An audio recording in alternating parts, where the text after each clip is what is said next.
आइए जानते हैं मई महीने के धन राशिफल। सबसे पहले ग्रहों का हाल बताएँगे, उसके बाद फिर आपको हम आपके जीवन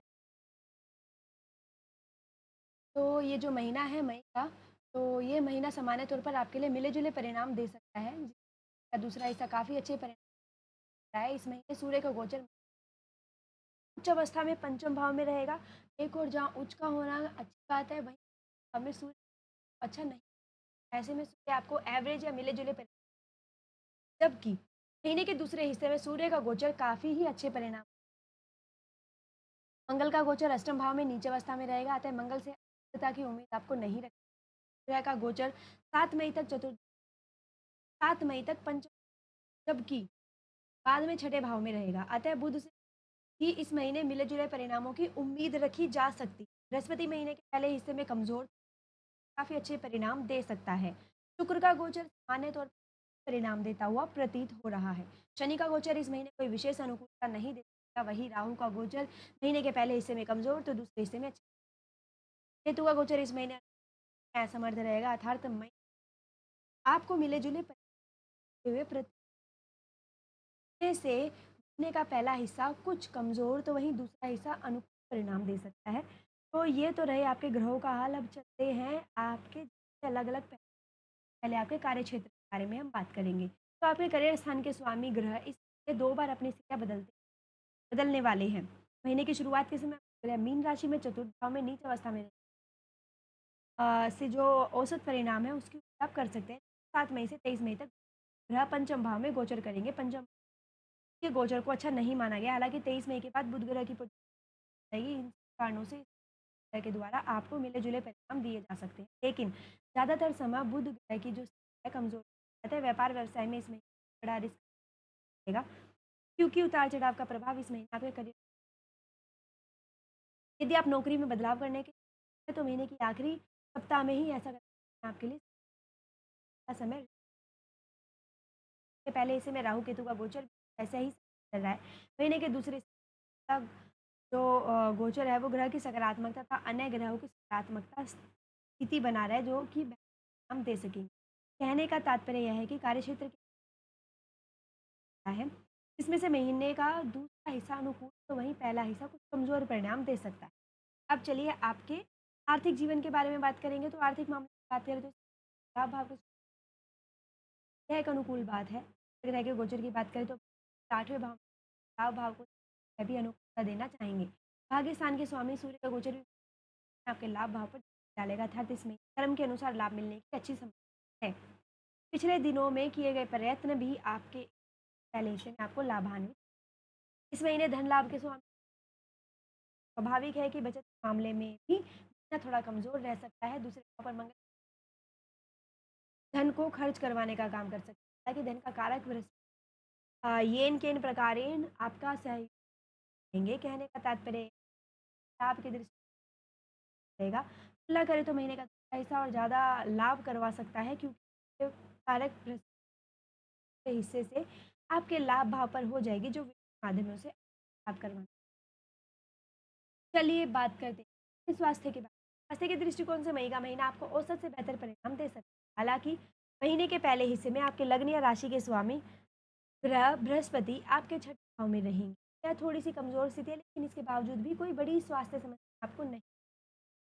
मंगल का अष्टम भाव में गोचर चोट का भय दे सकता है। आपको चतुर्थ भाव की स्थिति आएगी। विशेषकर महीने के पहले हिस्से में राहु केतु का प्रभाव चतुर्थ भाव पर रहेगा। ऐसे में वाहन इत्यादि सावधानी बरतने की सलाह हम आपको लेकिन चोट खरोच के अलावा किसी बीमारी के आने के कोई अलबत्ता यदि आपको पहले से संबंधित कोई है तो आपका आहार विहार बड़ा ही संतुलित आपको ऐसे आरोग्यता के कारक ग्रह जो है गोचर सामान्य तौर पर इन सब कारणों से सामान्य तौर पर बीमारी के होना नहीं। अब चलिए आपके प्रेम के बारे में बात करेंगे। तो मई के महीने के लिए आपके प्रेम की बात की जाए तो इस महीने आपके पंचम भाव का स्वामी 8वें भाव यानी कि पहला संकेत अच्छा नहीं है। स्थिति देने का काम करता है। आपस में आर्ग्यूमेंट या लड़ाइयाँ देखने भाव में रहेगा। हालांकि सूर्य उच्च अवस्था में रहेंगे के बावजूद भी पंचम भाव में सूर्य का गोचर प्रेम सता लाने का देने की कमी कर सकता है, अथवा प्रेम होते हुए भी एक दूसरे के मौके शायद आपको ना मिले, अथवा आप बहुत कम मात्रा में मिल पाएंगे।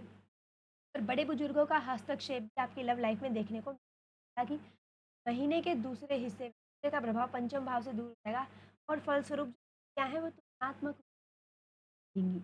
और बृहस्पति का गोचर भी अनुकूल हो जाएगा, यह भी जीवन आपकी लाइफ करना चाहेगा। प्रेम का कारक शुक्र पूरे आपको देना है, इससे आप अपनी मिले जुले परिणाम का अनुभव करते हैं। और कुछ एक मामलों में परिणाम एवरेज से बात करते हैं दाम्पत्य। तो दाम्पत्य संबंधी मामलों की बात की जाए तो इस मामले में भी ना जो है सावधानी, लेकिन काफ़ी अच्छे परिणाम का आदि से आगे बढ़ाने महीने के दूसरे जो महीने का दूसरा भाग है उसके अंदर अनुकूलता होगी, तो आगे आने वाले समय में लंबे समय तक बनी रहेगी।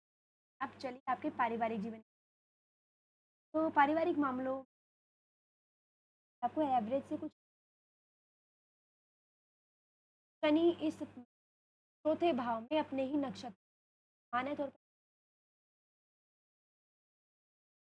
ऊपर से मंगल की आपके आर्ग्यूमेंट लड़ाइयों का, यदि ऐसे में आप संयुक्त परिवार में रहते हैं तो इस ज़्यादा आपको सावधानी की आवश्यकता है। आपस में बातचीत का सावधानी की उचित है। हालांकि इन सबके बीच बात यह है कि महीने पहले इसे नवम दृष्टि से आपके दूसरे भाव को पारिवारिक को देना चाहिए, क्योंकि बृहस्पति दूसरे भाव के कारक होते हैं। और इन सबके बावजूद भी सावधानी आपको सावधानी को करने के परिणाम एवरेज लेवल कह सकते हैं, अन्यथा एवरेज से कमजोर भी हो सकते हैं। भाई बंधुओं के साथ भी इस महीने सावधानीपूर्वक निर्वाह करने की आवश्यकता रहेगी। तीसरे भाव का स्वामी शनि अनुकूलता देने में पीछे रहेगा, वहीं तीसरे भाव का कारक मंगल ग्रह 8वें भाव में रहेगा और नीच अवस्था में रहेगा। इस मामले में मंगल की तीसरे भाव पे दृष्टि अच्छी नहीं की जाएगी, और इस तरह ना केवल सावधानी, और ग्रह गृहस्थी के मामलों में भी इस महीने का एवरेज, कुछ मामलों में एवरेज से काम होंगे, कम हो सकते हैं। भाव का स्वामी महीने के पहले हिस्से में कमजोर अच्छी स्थिति में रहेगा। तो ये रही पारिवारिक मामले का। तो अब आपको कुछ उपाय हम बता, आप अपने जीवन में सकारात्मकता लेके आ सकते हैं। पहला उपाय है नियमित रूप से हनुमान चालीसा का पाठ करें, सूर्य भगवान को नियमित कुमकुम मिला हुआ जल चढ़ाएं, और मंदिर में चने की दाल और गुड़ का दान करें।